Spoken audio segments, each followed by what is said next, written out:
Hi guys, so this is Gretchen and I am in my studio. I have you at a different angle so that you can see the area that I work from. This is just an intro because I'm going to paint a few paintings and I have these 8x8 canvases. I have 3 and I'm probably going to split the video up into 3 portions because I tend to doodle a lot when I'm painting and I don't want this to be a really long video. So I just wanted to show you my area. I have a square high top table.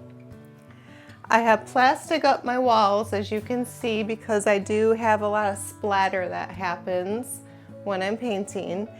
And what I would like to do today is work on some purple colors. I made this about, I don't know, a month or 2 ago, and it has a really unique purpley gray color to it. Oh, I have a light right here, light source in my face. All my light is up here. I'll show you in a minute. I'll move the camera around so you can see my space. But anyway, I made these colors myself. So what it is a natural gray with violet, and then I added white.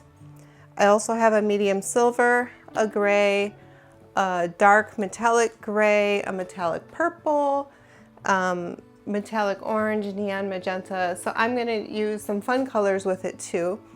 But I just wanted to kind of show you my space. I also wanted to show you the painting that I did about 3 weeks ago. It is beautiful. It dried really pretty. There's a lot of subtlety to it, but it also has some metallic and shine in there. I'll put it next to this light so you can see. I'll set it here also so the camera here can look at it. But the florals came out nice, the greenery came out perfect, and I just really love it. And let me show you around my area real quick, because you don't get to see the working space. You usually see my painting area. All right, so over here I have lights coming from the ceiling. I have my computer where I can see what's going on. I have paint over there. I have paint down here. I have paint and tools here. I also protected my wall. I just don't want to get splatter anywhere. Go this way. So I have a camera coming from the ceiling straight down to my table with the box lights. I have the ceiling light on, and then the table is right under it. And then, whoops, over there it's kind of dark, but I have all my tools and brushes and other things, and then I have a lot of supplies in containers over there. My camera, this camera usually sits over there, so I have a side angle coming down onto the table. But this is where I work, and I wanted to show you where I work because now I'm going to bring you down on a table view, and let's get started. Thank you for joining me, and I hope that you get some insight from this and maybe some inspiration. And if you want to try these out, tag me so I can see what you're doing. Thank you. So what I'm going to do first is have a white base. But I'm probably going to change my base as I go. Just getting the white covered over top of this, and then I'm probably going to do a little something to it. I might add a little bit of silver or gray.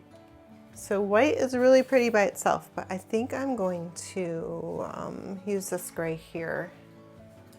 I'm just going to dip into, this is a homemade gray. I don't remember how I made it. I think it's neutral gray with whites and something else, but I'm just gonna put a little bit of gray in here.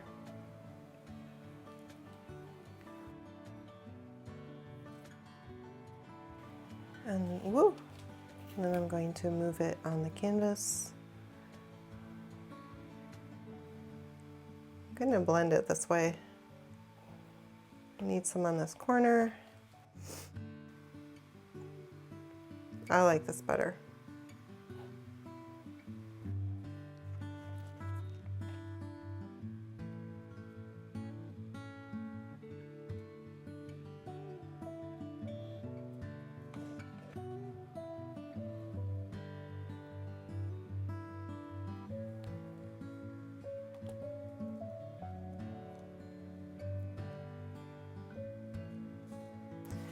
But my background is pretty. It's not completely white, it's not completely gray, but it has texture, it has movement, and that's what I like with my backgrounds on these pieces. I think I'm going to do a floral today, so I'm going to pop the bubbles because I do see some air bubbles in the paint, and then we'll lay down the colors for the florals.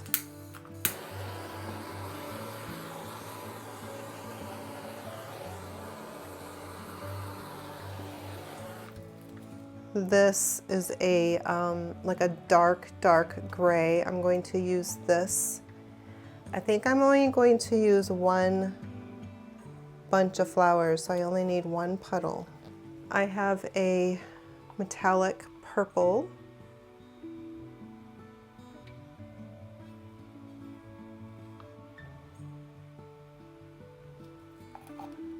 I have metallic orange. Neon magenta,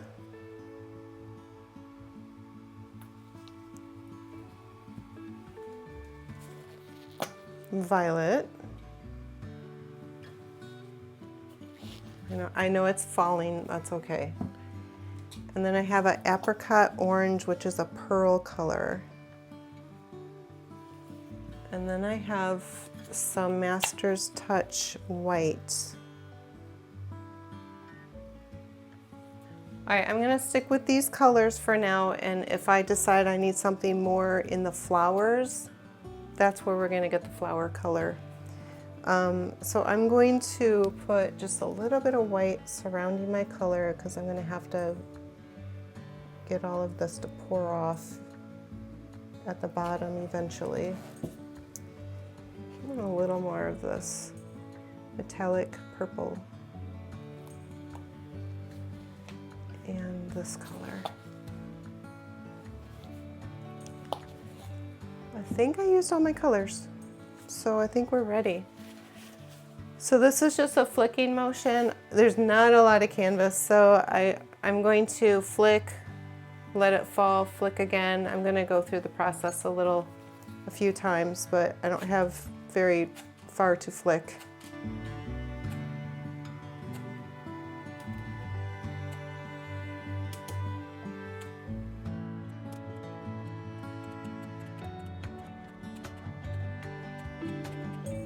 All right, I know that looks like a mess to you, but now what we're going to do is let this all fall.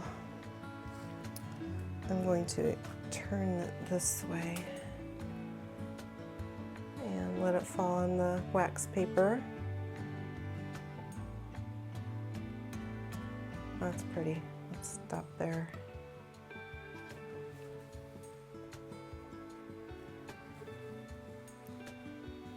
Ooh, I like it. I let it just sit there for a minute and I decide, what am I gonna do next? Sometimes I pull some white into here.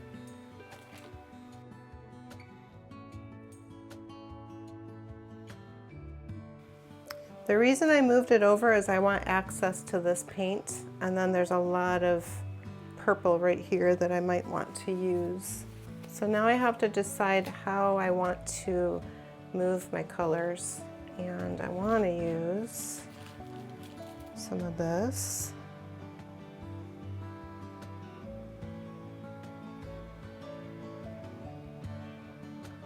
Like that. I need to create some open space.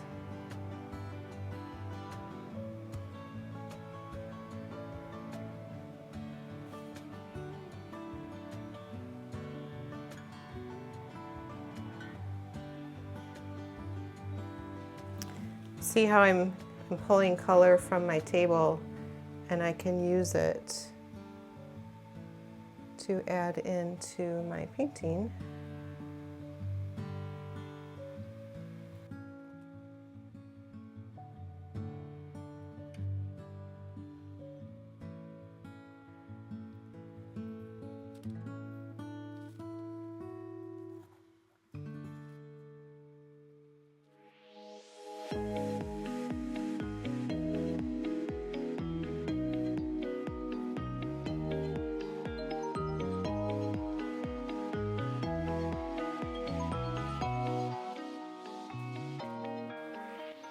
I lost a really pretty color right there. I don't know, you can see the splatters, they're so pretty. And if you can see that one running off the side, oh, I really wanted to use that because it would have been pretty. I lost a lot of my metallic orange and my apricot orange. So I'm gonna add those in somehow. I use a wax paper sheet underneath because then when I'm done I can just slide the whole thing to the other side of my table, but also it acts as a palette because this this table covering I use just absorbs paint. So I am going to use this and just create some contrast in here.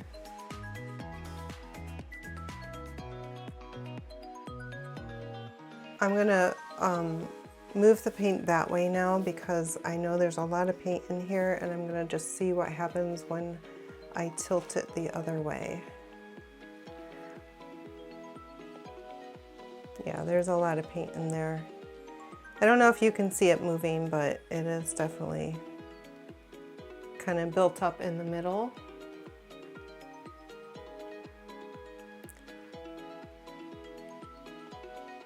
My white paint is really thin. I use a Dutch pour consistency with Florals and water, but on this type of technique, thin isn't always the best, but that's how I make my paints and that's what I'm used to working with. So that's why my paints always sink into the white base. And I don't know if you can see, but I do still have the gray in the background. I'm just gonna let this run back down because I stretched it. I know I'm gonna stretch it back.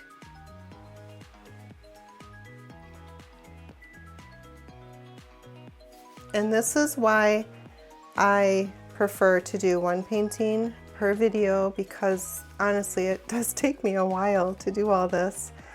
I have a spot right here where there's no paint at all, so I need to get some white and gray and get that to flow off the side.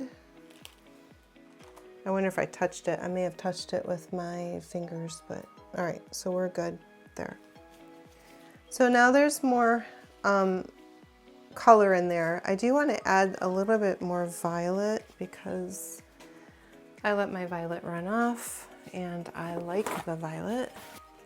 So this color here was the base of that large painting I showed you earlier, but I think the last time I used it I added a little extra white, so it's not as violet as it used to be, which is unfortunate because I really like that color.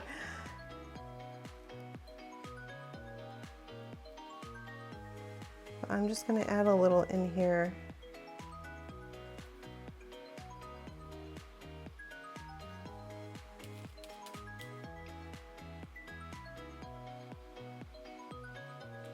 I have a lot going on here. I don't even know where my flowers are going to go now, which kind of stinks. I'm going to grab some of this violet and get it back in here.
Now I'm honestly just doodling.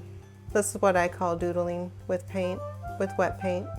I am just using my colors that I already have on the table and making just, you know, foliage, stems, leaves, just additions to what's already here. I have the paint, I might as well use it, right?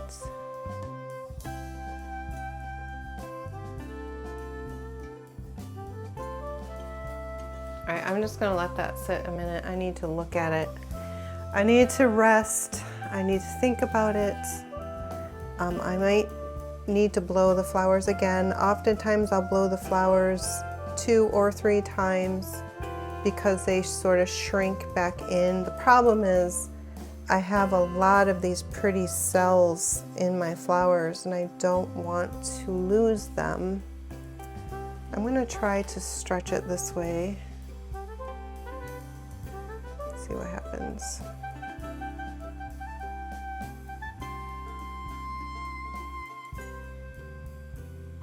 It looks okay. I'm not ruining anything yet. That's a good sign. You may not notice, but I'm seeing colors fall off the bottom.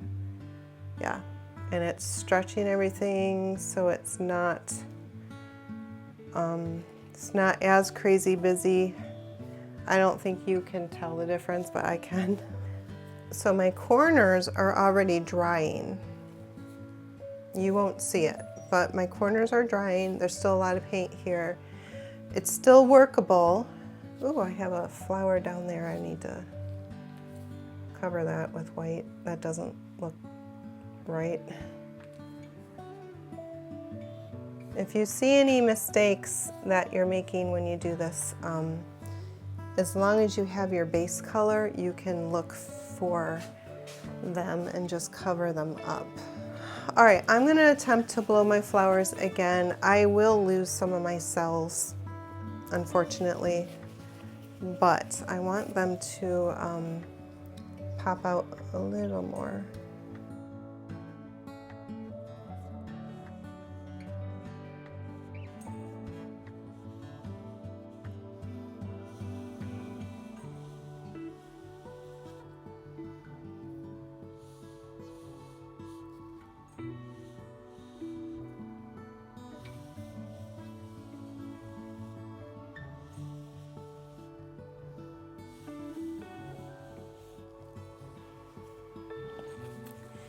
If you have watched my videos over time, you know that I tend to overdo it, and I'm going to overdo it again because there's just some areas in here I want to reestablish.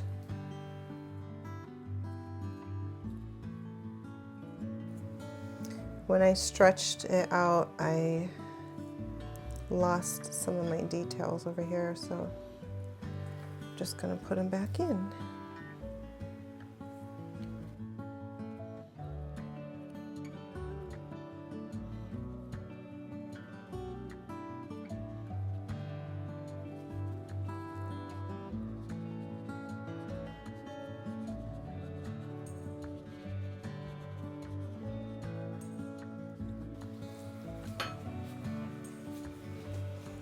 All right, I'm done.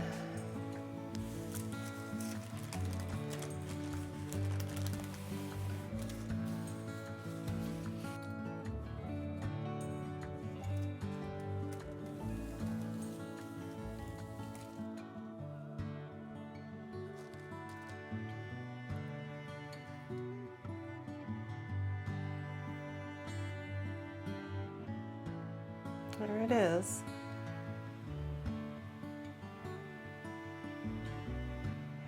It's going to have lots of nice color when it dries as far as metallics go. Thank you guys for watching, and I'll see you in the next video.